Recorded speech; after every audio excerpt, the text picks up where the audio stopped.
Are you listening? Damn. Welcome into the Rantings of a Fantasy Football Fanatic. I am your host, Jesse Moeller, aka JMoeller05, and we are rolling right along our Getting to Know series. We've had some excellent guests on, and I'm excited to bring another guest who I recently ran into in the space, and they're a shining beacon in the space. They're positive. Their outlook on it is really, it's much needed in our industry. We have a lot of negativity in the space where people are like, you can't, they won't. We don't. Sometimes it's nice to just be on the flip side of that, where you run into someone who's outwardly positive and they lift you up in their experience. So I wanted to bring them on. That would be Mr. Dynasty Deviant. How you doing, sir? How's your day going? Well, today's going pretty well. Like, not bad for a Thursday. Just, making my way. It is my 10-year anniversary with my wife today, so It's a good day with that. So I'm feeling good. So congratulations on that. 10 years. That's quite the milestone. Do you have any plans to celebrate today? Not today, because I'm actually out of town, so we're apart from each other. But this weekend, we are going to go up to the Finger Lakes, for a week vacation and just enjoy 10 years in. That's awesome. Yeah, congrats on that. That should be a fun way to celebrate. It's in 2 weeks, it's my wife and my 5-year anniversary, so we're going to go down. Yeah, we're going to go down to Portland and celebrate for a day or two. Unfortunately, this time of year we don't get a week, but we'll take whatever we can get. So yeah, it's nice to celebrate. So yeah, congrats on that. That's awesome news, man. Congrats to you as well. That's awesome. Thank you. I appreciate that. I was curious, on your end, what drives you or inspires you to create content? Like, what was the first spark where, like, you know what, I want to give it my best and go for this? Okay. Yeah, for me, it's like it's taking something that I love, like football. Like, I absolutely love NFL football. It's my thing. And presenting it to people out in the fantasy space with my personality behind it. I enjoy entertaining. I'm easygoing, like to keep it light and fun. I enjoy information and I enjoy discussion. So if I can put me being the type of personality that I am, football, and talking about it with other people who share that interest, then it's just like a win-win for me. So it really scratches all those itches. And that's really why I decided that I wanted to do it. Just fun, find other people who are like-minded like me, who just want to chop it up, talk about football, and just have a good time. I think that's where a lot of us tend to come from, is that our first point is we grew up loving football, or we played it, or we watched it, however you enjoyed football, right? And you're like, you know what if I could take the next step? What if I could bring something to this that's different, or that I feel is an advantage for people to hear? So it's like, I like hearing that from people because you know where they're coming from, and then you can kind of just build on that. I was curious, where, are you just you seem like you're just a naturally outward, very happy person that comes through in your content that you create. How are you able to kind of just present that in the way where it just seems so effervescent and easy for you to do? Well, it's like getting into it. I always want to be me, and if I'm me, then it's what you're gonna get. So what you see is what you get. I just always want to just put myself out there, and I feel that when you're authentic like that, that it really draws people in. Like you said, I do have a pretty much outgoing personality. I think it all goes back to my dad was in the military, so I was a military brat.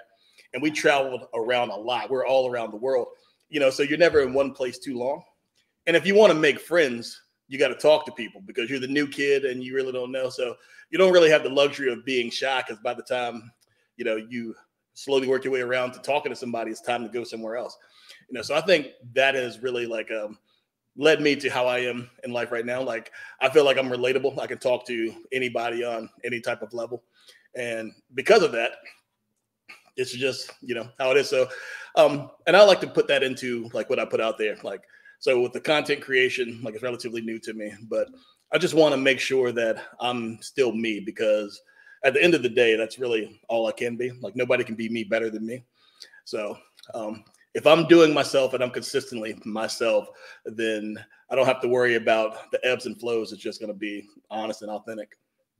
I think that's a great way to look at it. And that's kind of a centralized point I've noticed people are hitting on, is you want to be yourself, because if you're not yourself, it's really hard not to be yourself, right? So you put your best foot forward each day, and it doesn't matter what content you're doing or how you're going about your content. But if you're approaching at it with your mindset first, hey, this is me doing it, and here is me, and it comes across, it seems very natural. And you see on the flip side of that, when people are not themselves, they tend to, it doesn't come through as authentically as it does. So I respect anyone like yourself who's like, hey, guess what? This is me. Take it or leave it. I hope you love it, but hey, and you just ride with it. So it's so nice to see in this space because there's a lot of great people like yourself in this space. It's fun to highlight them, and when I run to them, like, yeah, let's chop it up and see what it's about because that's what it comes down to, honestly. What basically is when you're seeing new content or new forms and styles, what basically encourages you to try those things? Like, are you willing to see something you're like, you know what, that sounds fun, let me try it? Or are you more guarded? You're like, I don't know how this will go. What's your kind of mindset when you see something come across that you've never seen before? My mindset is pretty much like I'm willing to try new things. And it's always funny because I always tell my wife and like people around me that I'm free flowing, like I just go with the flow. Mm-hmm. But then they tell me like, oh yeah, you're pretty set in your ways and you like routines. And I guess for some things, maybe I do. So getting into like the fantasy, like I always thought it had to be like a certain way of one QB, this and that. Mm-hmm. But since like being more involved in the community, I've seen that there's a lot of different ways to play the game, and it's a lot of fun and different strategies when you do it. Like I'm lucky enough that I'm a part of the Fantasy and Frames team, mm-hmm. and they have so many people from like all across anything that you could think of for fantasy. And I see them like the great work they do, like the time that they put in. And it makes me like want to try these different things like IDP. Like that's really big and coming up. So yeah, I don't mind trying that. It'll make me pay more attention to the defensive side of the game because I'm watching the game anyway. Mm-hmm. And then like I just like to see what other people do because yeah, I want to try it. And one of the things that I love so much about the fantasy community that I'm seeing a lot of is the charitable aspect of it. So like those big tournaments like Scott Fish, like really popular. The Warrior Bowl, really popular. Like I'm also in Polly's playoff, like promoting like, awareness for Alzheimer's. And also like, and I've just joined the Fantasy Hunger Games charity mm-hmm. league. It's like it's the beta testing, like at the Fantasy Moose, like he put together. And the concept of it is like, for those who don't know, the concept of it is you're like in the Hunger Games. So the league that you're in, your division, like you are partnered up with someone and you could only trade with that person throughout the season. And so you're trying to help your partner make it to the playoffs and advance at the same time, getting help from everything. And it's just awesome the way he tied in like the mental health awareness and the charitable aspect to it.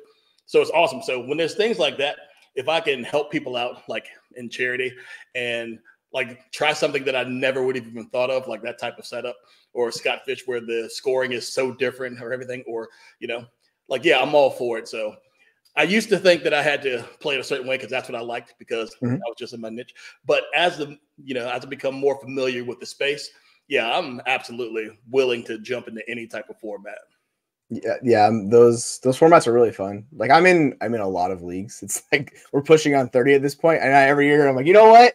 I don't want to join another league, but then they're like, oh, it's a charity. I'm like, ooh, okay, I'm interested. And then, for instance, the Fantasy Moose one you're talking about, I was like, all right. So I talked to my co-host Prue Patel on the other show I do. I was like, hey, do you want to do it? He's like, sure, let's do it. So yeah, we've been for the past like week or so during our draft just randomly texting each other, being like, all right, how are we going to go about achieving this for both of us? Because we've been trying to figure out how the ways to generate donations along with like creating the best combined team. So it's just a weird strategy, but I enjoy kind of getting out of your comfort zone with those and seeing Absolutely. What it leads to. Cause it's just a lot of fun. Like I would say the majority of us love playing this game. Like not just football, but like the fantasy aspect of it too. Right. Yes. Where then you get that and then you can present the content. You're like, hey, by the way, so I'll be like, yeah, we'll turn this week into the Hunger Games or Polly's playoff. Like we'll talk about it on our show and just spit it out and just have fun with it because then we still enjoy our content through the stuff we're making. And I find that all just very fun. And I hope that comes across in the content we're creating because that's the goal, right? To entertain people along with them, providing them some advice. So exactly. That's always one of my favorite goals.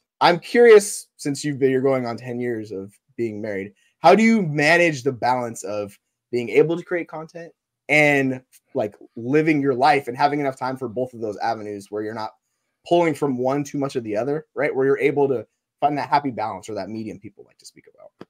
Okay.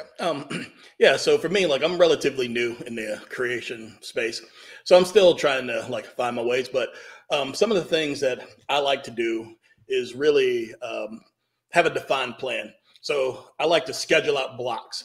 Like, so for this time frame, I know I'm going to be dedicated to fantasy football. I'm going to be dedicated to like brainstorming or like making a video or hopping on a pod or doing something like that. And then also like this block is scheduled for like family time, or this block is scheduled for work, or this block is scheduled for school and everything. And then once I set my schedule, like I just work the plan. I found that for myself personally, that if I set it out how, like that, like give myself a schedule, that I'm more apt to follow that schedule because I'm a completion type of guy. If I start something, I want to finish it. So if I set myself up like this, then I'm going to finish that plan and just continue to move forward. So the more I do it, I feel like I will fine tune that plan. Like this past month and a half, 2 months have been absolutely hectic with like real life stuff. So much going on. And so I'm still trying to make it. So I'm not exactly as fine tuned as I want to be, but I think as life settles back down to like the median, then I'll be able to like lock in and do that. But yeah, for me, it's absolutely like setting a schedule and giving myself like a boundary, and time frame to do certain things.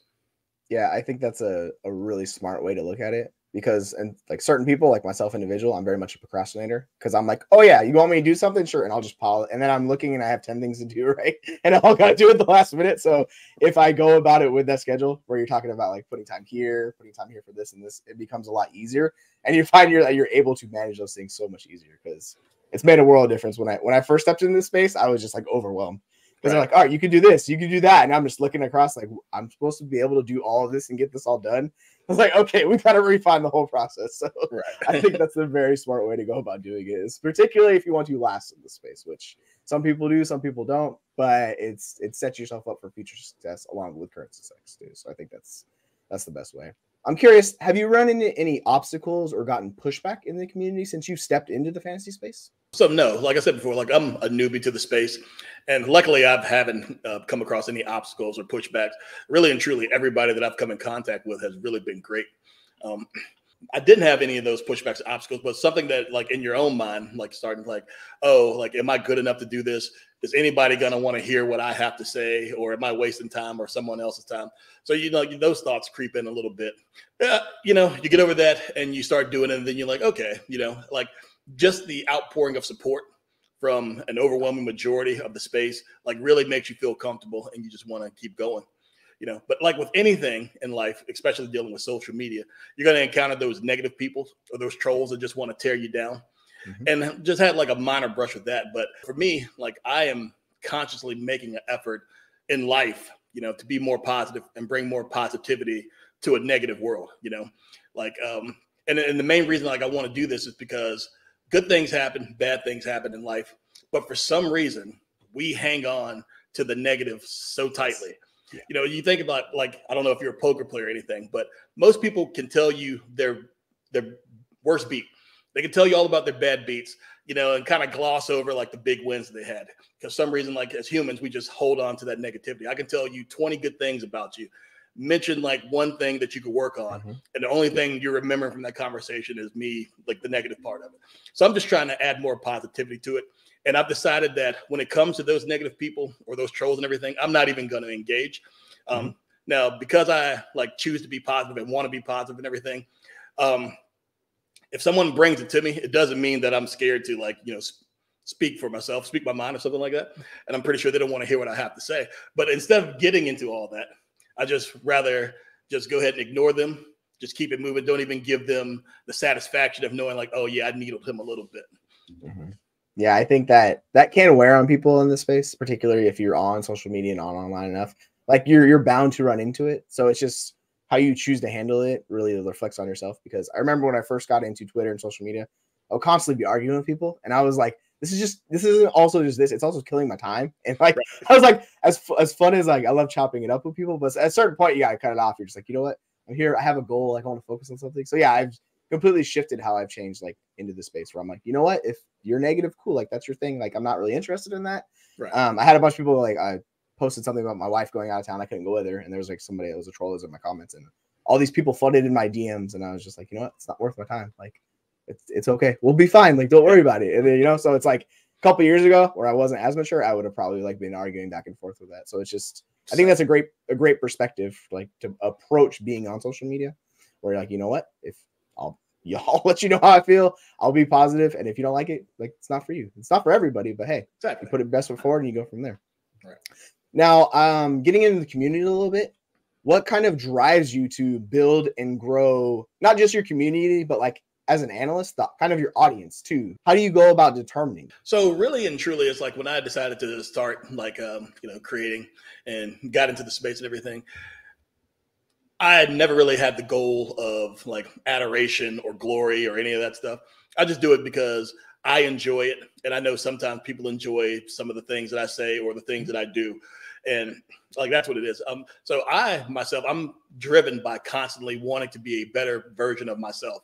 So each day I'm taking these baby steps to try to be like better at anything in life, you know? So I like to think of myself as a river constantly flowing. I don't want to be a pond that's just stagnant and never changes, you know? So like, I want to just continue to work to be like better. And I think that if I continue to improve myself, continue to just be positive and try to put out a positive vibe, that, you know, the people will come, because I like to make people feel comfortable. I like to make people laugh. And I feel that if I'm like true to that, then, you know, those people who enjoy that will come consume it.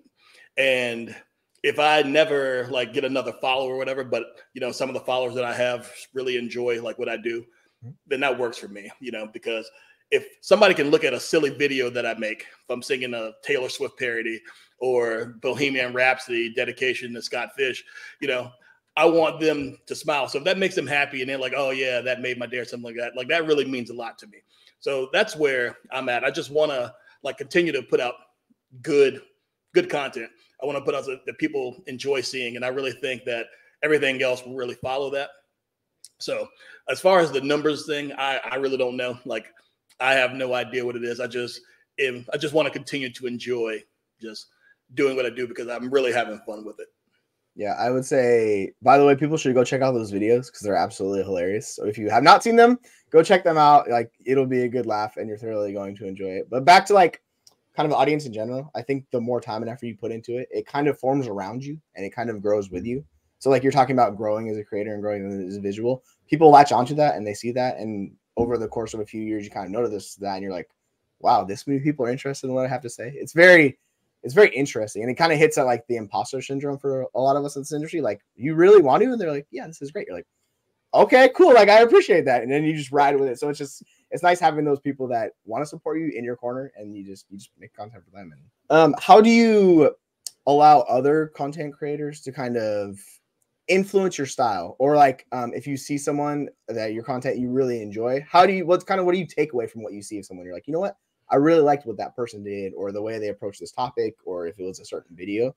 Is there certain notes you take away from individuals in the space? Yes. So I like to look at a lot of different creators, especially those that have differing opinions than I do, because it gives me a different perspective. You know, so when I sit and like I watch it, I like to be a sponge. I like to get as much knowledge on anything that I can. I like to talk to different people to see different perspectives, hear their stories and everything, because I think it helps me become more rounded.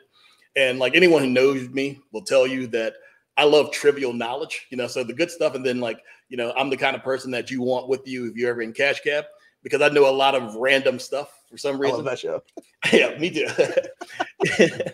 You know, so, and it's like my style is pretty much influenced by just, I see people who love what they do. Like, I really appreciate the work that people put in because, you know, if you've never really done it, you might think it's just as simple as turning on the camera, turning it off, and then go. No.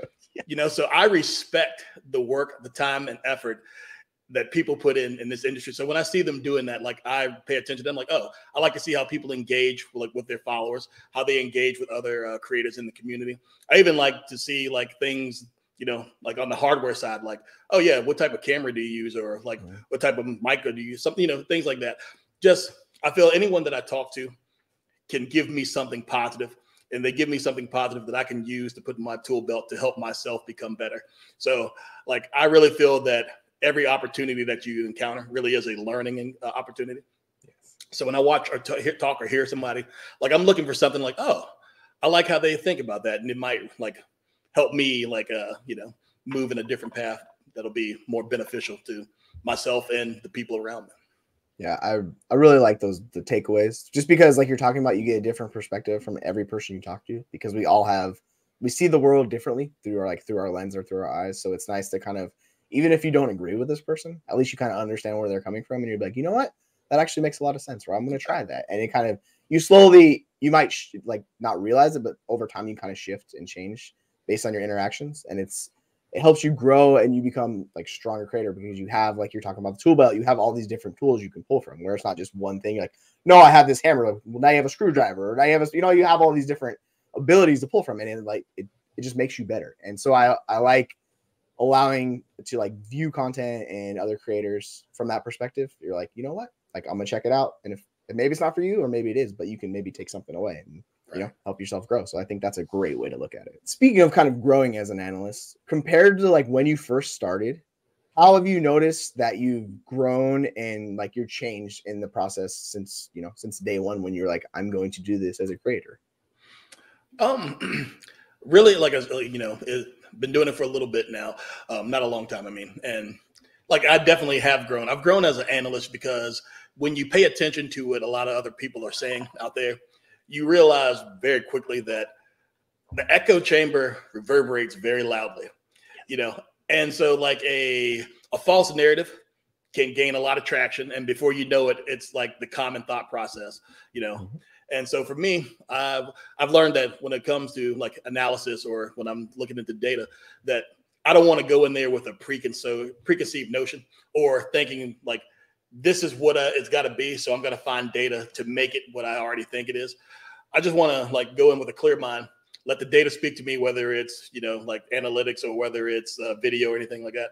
And then just take in what I see or what I read, digest it, understand it, and then formulate my own opinion. And then once I have my own opinion, compare it to the opinions of other people out there. And if we differ, I want to talk about it. Like, you explain to me why you feel that way, explain to you why I feel the way I do. And, we just have a good conversation about it. And I think that just makes everybody involved better, like if you do it that way. So I've grown in that process, understanding that, like the data science is, there's a little more fine-tuned than just what everybody is saying, because everything that you hear, even though it's like might be the general like tenor of like the public out there, it's not necessarily how you feel if you actually digest it yourself. And then as far as the like creating, so I'm learning a lot with that. I'm having a lot of fun with that. I'm realizing like, oh man, there's a lot about this that I don't know. Yes, I'm right there with you. Yes. And so as I'm getting into it, I'm like, oh man. So even from then to now, like I've gotten a lot better. Like I found, like I was, trying to edit videos, like, wow, it's taking forever, So as I learn things, like, all right, so my editing is getting a little better, and I realize that I still have a long way to go. But I mean, I'm enjoying like the journey. I'm enjoying like learning, and I really can look back and be like, oh yeah, from day one to now, I really am, better than I was, so just, as I said before, constantly trying to get better. Yeah, I think that's the best way to look at it. And by the way, the editing part, for people who don't know about editing, you step into the editing space and you're just like, oh my goodness, there is so much you have to learn. So I found this out the hard way when I was trying to edit my first podcast. I was like, okay, this is going to take a minute. So I spent like hours, and now it's getting refined, and I feel a lot better about it. But yeah, it's a giant mountain. But back to your point about allowing creators to kind of influence how you think about things, and we're talking about becoming consensus. Dave Kluge had a really good point on this, where he was talking about, if I have a point that goes along with consensus, I don't really talk about it. He's like, I purposely will highlight the stuff I disagree with, because I want people to hear that and kind of separate and gain traction that way. So I thought that was an interesting way of how he's going about approaching his content, which I never really thought about. So yeah, it's like hearing another person. It's like, oh yeah, that's interesting. So you kind of stand out, differ, and go from that. So just there's so many like great space or people in this space that there's just so many good avenues to go with, and it really doesn't matter where you prefer that content to come from, but there's like good voices everywhere. So I totally agree. It's a fantastic space. How important is consistency to you? Like, are you to the like regimented to the point like it's got to be done this day, this time? Like I have to do this every week, every day. Like how important is consistency in your overall process? Okay, so I'm really glad that you asked me this, and because consistency has become like my word of the day for like the last month or so. And, and so it's become like the forefront of my thought process. And the reason it is like, as I continue to grow, I know that I have to be a little more consistent. And so just a little backdrop with me, like I personally was never really big into social media, you know, like last time I really was dabbling in social media, Facebook was really cool, you know, so I'd get on for a little bit and then I'd disappear for forever. And then I'd come back for a little bit and disappear forever. And so it just really has never really been my thing, like Facebook, mainly because there's so many people that just want to be crazy, you know, and say foolish things. Yep. So I was talking to my wife because my wife, she created a successful business, and a major part of her business is her social media presence. And like, she's been asked to speak at a like conference, like to teach people like, you know, how she uses social media to help promote herself. So I figured like, oh, she is the perfect person to ask about this. And basically she told me, she was like, how do you expect people to come hear what you have to say if you're never there to say it? And I was like, okay. She's like, or you expect them to stay there to hear what you have to say if they don't know when you're going to be there. She's like, consistency is key. And as she was telling me, I'm like, you know, that makes a lot of sense. And she's like, I hear you saying that. But it was like a few weeks ago, she texted me and she was like, so I see that you haven't posted anything in 4 days, like being real consistent there, buddy.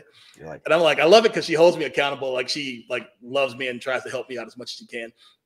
And everything that she's saying is right. You know, so even like with that, like as far as creating, like being more consistent, like posting, being more consistent, because for me, actually going to Twitter and just making posts and all this stuff, like I have to put an effort into that because it's easy for me to not pay attention to that app for however long, you know? So yeah, I am like, consistency is important. And I realize that that's something that I'm, you know, trying to work on, not only in, you know, like content creation, but in life in general. Like I'm just trying to be more consistent, you know, to help myself just be a better version every day. Yeah, I have those waves where I'm like really motivated, and then it's the times where I'm not super motivated. I have to find myself to find a way to put out that content or do it, because it's 100. She's 100% right. You're absolutely right. Like consistency in this space is like the easiest way for you to grow, just because people can count on you. The time, the date, they're like, oh yeah, this show's gonna come out here, or this and that. And I've had people in the past reach out to me. They're like, why didn't you do a show this week? And I was like, oh, like dang, I didn't realize you were paying attention like that. So you know, it's kind of these hard lessons that I've learned over time. Like, yeah, the consistency is key. So it's surprising, but yeah, it 100%. Like your wife sounds like she's a very smart lady, so I'm with her on that one. She's gonna love hearing you say that too. Man, you're making her head bigger. Oh yeah, that's how my wife is too. She's very smart. So I'm like, okay, what do you think about this? And I'll like run stuff by her just to get checked. It's because it's nice to have someone else, like an outside voice, even if like I don't agree. At least I hear it, and I'm like, you know what? And like 90% of the time, she's usually right anyway. So I'm just like, you know what? We're just gonna go with it and just ride with it. Same. We're in the same boat. I understand where you're coming from. For yourself, if someone came to you and they were asking you, hey, I'm thinking about getting started in this space, what's one piece of advice you would have for me if I wanted to create content in any form? Okay, so my piece of advice is actually a two-pronged piece. So I'm kind of cheating by giving you a double whammy on the same question. Bring it. But so the first thing, if you are like passionate and like you're interested in it, do it, is what I say. You know, so if you want to produce content, like the best thing to do is just do it. For me, there was been it was a few years that I'm like, you know what, I kind of want to like do something with fantasy football. And then I had friends and like league mates telling me, oh yeah, you should do this, or you should do that. I'm like, yeah, you know, but then like I spoke to before, you have those thoughts that creep in like, oh, nobody going to want to hear me, or I don't know how to get started, or like, I don't know what to do, things like that. But what I have found, what I did dip my toe in, is that there has been an overwhelming like amount of support from people who've been doing it for a while that are willing to help you. Like they're willing to listen to you. They're willing to answer questions, point you in direction, like connect you with other people who could help you get to where you are if they don't have that answer, which I think has been really great. So I think if you want to do it, just get in and, you know, start doing it. And as you're doing it, you know, you can kind of like find your way. You'll find like-minded people and, you know, start moving like towards whatever your goal is. The second part of that, like, be true, be you. Now, so I say this, so that was my wife's motto, and she has it everywhere, you know, and that's even like a Twitter handle, be true, be you. But it really resonates, especially when you're dealing with the general public, because, you know, like we talked about it. There's a ton of rock stars in this fantasy space, and they're great, and everybody loves them and everything. But you shouldn't waste your time trying to be them because you're not them. Like, the best person you can be is yourself. Like, you don't have to act to be yourself. Like I said before, I think people gravitate towards authenticity. And when you're being yourself, like, you find things to be like more fun. And when you're having fun, like, you're more loose and you really get into like what you're doing and you get your points and everything. So like, now you're just loose with it and you're having fun and you're sharing a piece of yourself when you do that. When you share a piece of yourself, the people who come to listen to what you have to say, like, enjoy that piece, and then they're there for you. And that will keep them coming back when they say, oh, like, I know exactly where they're coming from. Like, I know what they like I put into this, and I'm here for it. So I want to hear the next thing that they say. So basically, if you want to get into it, start doing it. Just start making content and continue to be yourself. And while you're doing both of those things, make sure you just have fun, because like, that is what it's all about. It's a game. Like, we're here to have fun. So just enjoy yourself. I love those 2 points, and particularly being yourself, because a lot of people think like, hey, I'm going to get in for the money or whatever reason. Like, it's like the money comes and goes. Like, sometimes you have good content, sometimes you don't. But if you're enjoying your content and you're providing a service that people enjoy, like, that's rewarding to myself and a lot of people in this industry. So I think that's the best way to do it, because otherwise, if you don't love what you're doing, you're going to wear yourself out. Like, I've had jobs like that in the past where I'm like, I just can't do this anymore. I gotta move. It's not for me. So yeah, that's why I'm in this space. I love talking about fantasy football and everything pertaining to it. So it's right in my wheelhouse, and I completely agree. It's just be yourself, be the best version of you, put out that, and put your foot forward. You'll be surprised who will help you out if you just ask in this space. There's a lot of great people that are willing to help you out. But with that, I wanted to thank you for coming on to the show. I very much appreciate you taking the time out of your busy day to like spend some time with me to talk about you and highlight yourself. So why don't you let everybody know where they can find you and your content? So you can find me on Twitter at Dynasty Deviant. And I'm also like a part of the Dynasty 365 podcast and Fantasy and Frames. So you can find that on YouTube. Like and subscribe. I'd appreciate that. And and then you could also find me just making posts and weird shorts and videos that hopefully will make you laugh. They have done that for me, and I'm assuming a bunch of other people as well, just because I actually shared the Scott Fishbowl one with my wife, and she thought it was hilarious. She's like, "Isn't this Scott Fishbowl thing?" I was like, "Yeah." She's like, "Oh yeah, that's way better than anything else I've seen over there." I was like, "Yeah, it's good." So awesome. Yes, I think you're hitting those notes exactly. But yeah, this is this episode of the Getting to Know series with Dynasty Deviant. Go ahead and follow him on all the platforms, social media. Like, get him on the YouTube page they're talking about. Get him on Twitter. Like, support all the people in this industry because it's a good thing. So I just want to thank everybody for stopping in this week. We'll have more all the way up until the season starts. And yeah, take care, folks. Have you ever felt? Are you listening? Damn.